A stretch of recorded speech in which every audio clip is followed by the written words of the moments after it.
Hello, I'm regressionist Ella Skartswood, and I'm here with another past life regression session. But before we begin, I need you to understand something. What I'm about to share with you isn't just a story.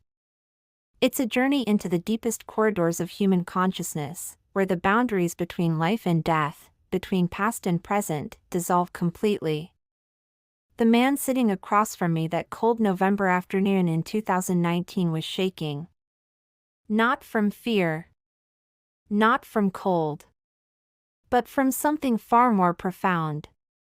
Something that had been clawing at his soul for 37 years. His name was Marcus Chen. A successful architect from Vancouver, Canada. Married, father of 2. On the surface, everything looked perfect. But behind his eyes lived a war that had ended decades before he was even born. "I can't sleep anymore," he told me during our first consultation. "Every night, I'm back there. In the mud. In the screams. And I know I've never been to war in this life." Marcus was born in 1982 in Vancouver to Chinese-Canadian parents who had emigrated from Hong Kong in the 1970s. His childhood was peaceful, suburban, unremarkable. Piano lessons, soccer practice, family dinners. But from the age of 5, something was terribly wrong. He would wake up screaming about explosions. He drew pictures that disturbed his kindergarten teacher: trenches, barbed wire, soldiers with no faces. He knew words no 5-year-old should know: artillery, bayonet, no man's land. His parents took him to therapists.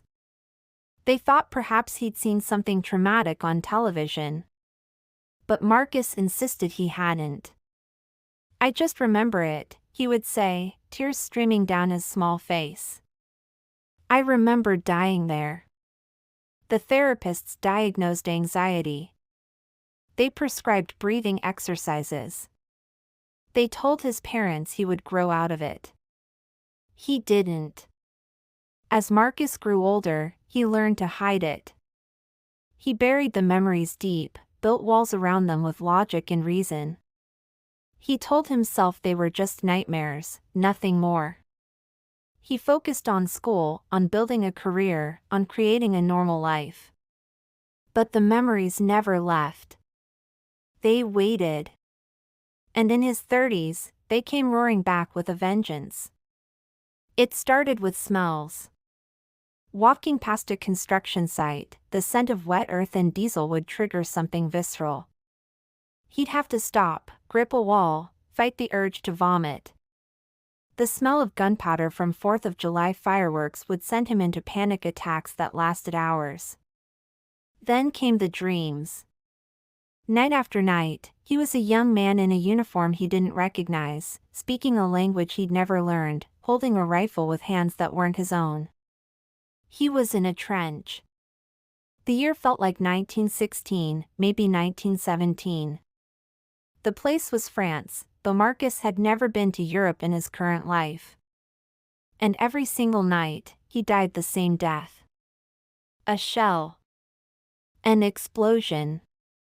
The sensation of his body being torn apart. And then, the most haunting part, the overwhelming guilt.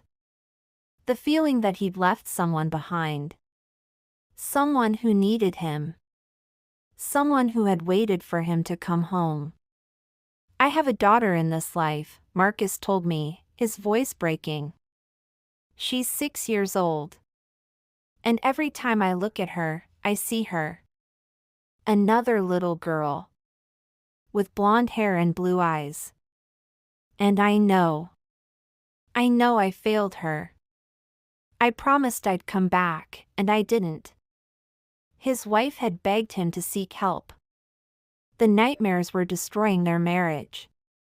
He would wake up shouting in what sounded like French, a language Marcus didn't speak. He developed an irrational fear of loud noises. He couldn't attend his own daughter's birthday party because someone popped a balloon. "I'm not crazy," he said to me, desperation in his eyes. I know how this sounds. But these aren't dreams, Ella. They're memories. And if I don't find out who I was, if I don't finish what I left undone, I don't think I can keep living this life. That's when I knew. This wasn't going to be a simple regression session. This was going to be a rescue mission for a soul trapped between two lifetimes. The regression session took place on a gray afternoon in my studio in Seattle. Marcus had driven down from Vancouver specifically for this. He lay on the therapy couch, eyes closed, breathing slowly as I guided him into a deep hypnotic state. Go back, I instructed gently. Go back to the source of these memories. Let yourself remember. His body tensed immediately. His breathing quickened. Where are you? I asked. France. His voice had changed, younger, with a faint accent. Somme region. It's 1916. July. What's your name? A long pause. Then, Thomas. Thomas Bellamy. Private, British Army. I'm 19 years old. What happened next shook me to my core, and I've been doing this work for 15 years. Marcus, no, Thomas, began describing the Battle of the Somme with details no civilian could possibly know. The exact layout of the trenches. The names of his fellow soldiers. The suffocating smell of mustard gas. The sound of shells screaming overhead. But it wasn't the historical accuracy that made my hands shake as I took notes. It was the emotion. There's so much mud, he whispered, tears streaming down his face though his eyes remained closed. We're always wet. Always cold. Men are dying every day. My friend Charlie. I held him as he bled out. He asked me to tell his mother he loved her. I never got the chance. What keeps you going? I asked softly. Lily. The name came out like a prayer. My daughter. She's 4 years old. Blonde curls. Laugh like bells. I promised her I'd come home. I promised I'd bring her a French doll. She made me swear on her teddy bear. His voice cracked. I write her letters every week. I tell her about the stars I can see from the trench. I tell her the war will be over soon. I tell her we'll go to the seaside and build sandcastles. I tell her. He couldn't continue. His whole body was shaking with sobs. It's okay, I said. You're safe. What happens next? September 15, 1916. His voice went flat, mechanical. The first day they used the tanks. We're ordered to advance. We go over the top. The noise is. I can't describe the noise. It's like hell has opened up beneath us. I'm running. There's barbed wire everywhere. Men are falling. I see Jenkins get shot through the throat. I keep running. I have to. If I stop, I die. Then I hear it. The whistle of the shell. It's coming right for us. Marcus's body went rigid on the couch. I know I'm going to die. In that split second, I know. And all I can think is, Lily. I'm sorry, Lily. I promised. I promised. The explosion. He screamed. An actual, blood-curdling scream that made me jump in my chair. Then silence. Thomas? I called gently. Are you still there? I'm above. I'm floating. I can see my body. It's not. There's not much left. The other men are still fighting. They don't even notice I'm gone. His voice was eerily calm now. I need to go home. I need to tell Lily I'm sorry. I need to explain. But I can't. I'm being pulled away. There's light. There's. I don't want to go. Not yet. Not without seeing her one more time. But I can't stop it. I'm leaving. I'm dying. And the last thing I feel is her face in my mind, and the worst guilt I've ever known. Because I broke my promise. I left my little girl alone. When I brought Marcus out of the regression, he sat in silence for nearly 10 minutes. Then he looked at me with eyes that had aged 100 years in a single afternoon. It was real, he whispered. All of it. I was Thomas Bellamy. And I left my daughter behind. Now, I've conducted hundreds of past life regressions. Most of them are powerful, cathartic experiences. But very few compel the client to action. Marcus was different. I need to find her, he said. Or find out what happened to her. I can't move forward in this life until I know she was okay. I should have advised against it. I should have told him that the healing comes from releasing the past, not chasing it. But when I looked into his eyes, I saw a father's love that transcended death itself. How could I tell him to let that go? So I helped him. We started with military records. The Commonwealth War Graves Commission database. And there, after just 2 hours of searching, we found him. Private Thomas James Bellamy. Service number, 234156. Regiment, 2nd Battalion, Royal Sussex Regiment. Died, September 15, 1916. Age, 19. Commemorated, Thiepval Memorial, France. Marcus stared at the screen, his hand trembling as he touched the name.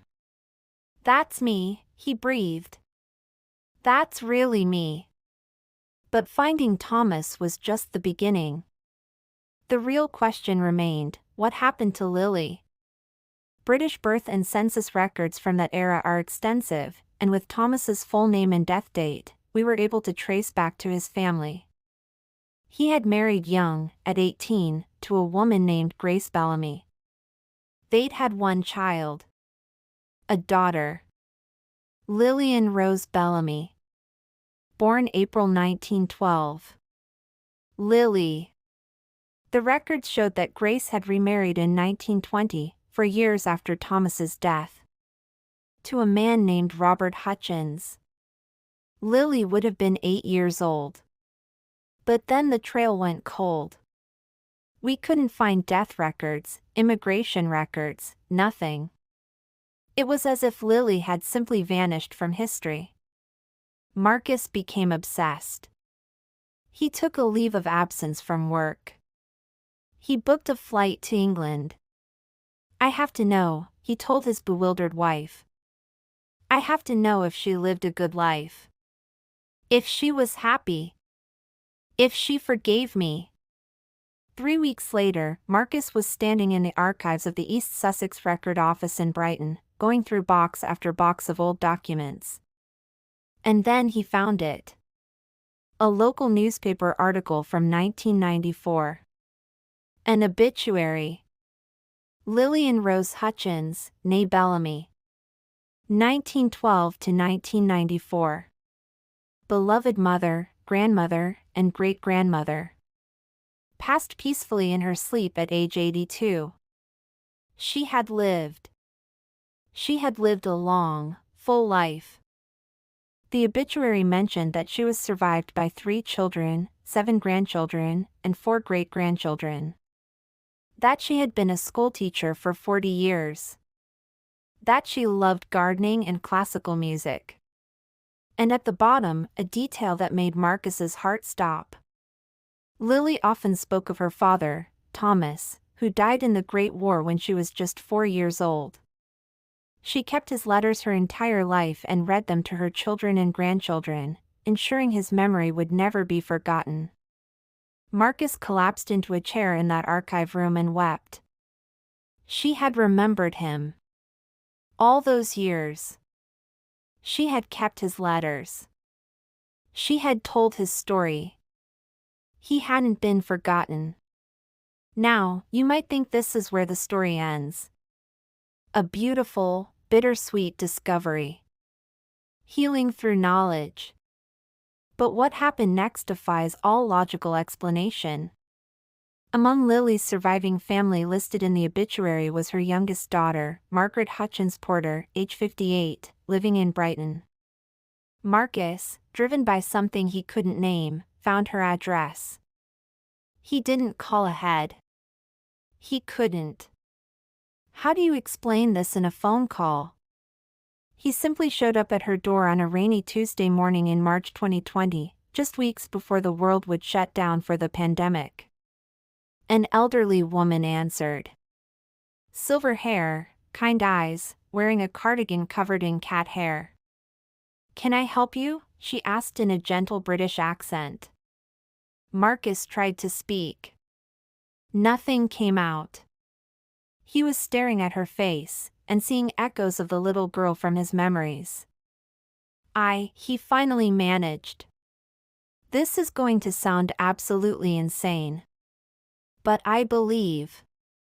In a past life. I was your grandfather. Thomas Bellamy. A normal person would have closed the door. Called the police. Thought this was some elaborate scam. Margaret Hutchins Porter did none of those things. Instead, she went very still. Her face paled. She gripped the door frame. Come in, she whispered. What happened in that small Brighton sitting room over the next 3 hours changed both of their lives forever. Marcus told her everything. The memories. The regression. The dreams. Details about Thomas's life that no one could have known. Margaret listened without interrupting. And when he finished, she stood up and went to an old oak cabinet in the corner. She pulled out a battered tin box. My mother kept this her entire life, Margaret said, her voice shaking. She made me promise that when she died, I would keep it safe. She said that one day, somehow, it would matter. Inside the box were letters. Dozens of them. Written in careful script on yellowed paper. Letters from Thomas Bellamy to his daughter Lily, sent from the trenches of France in 1916. Read one, Margaret said, pushing the box toward Marcus. With trembling hands, he picked up a letter dated August 3, 1916. My dearest Lily. I saw the most beautiful stars tonight. They reminded me of the freckles on your nose. When I come home, we'll lie in the garden and I'll teach you all their names. I'm going to bring you that French doll I promised. The one with the blue dress. You'll love her. Be good for Mummy. And remember, even when I'm far away, I love you more than all the stars in the sky. Your Papa. Marcus couldn't see the words anymore through his tears. There's more, Margaret said softly. She reached into the box and pulled out a small, faded photograph. It showed a young soldier in uniform, barely more than a boy, with dark hair and serious eyes. Standing next to him was a little girl with blonde curls, laughing, holding his hand. Marcus looked at the photograph.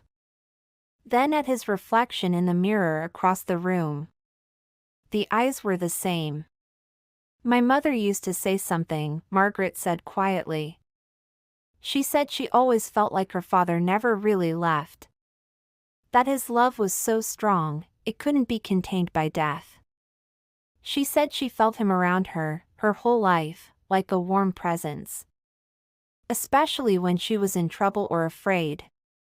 She paused, tears streaming down her face now too. When she was dying, in the hospital, she was delirious. But she kept saying the same thing over and over, "Tell Papa I kept the letters. Tell him I knew he didn't want to break his promise. Tell him I forgive him." The room fell silent except for the sound of rain against the windows. "She forgave you," Margaret whispered. "And I think somehow, you heard her. And you came back to receive that forgiveness."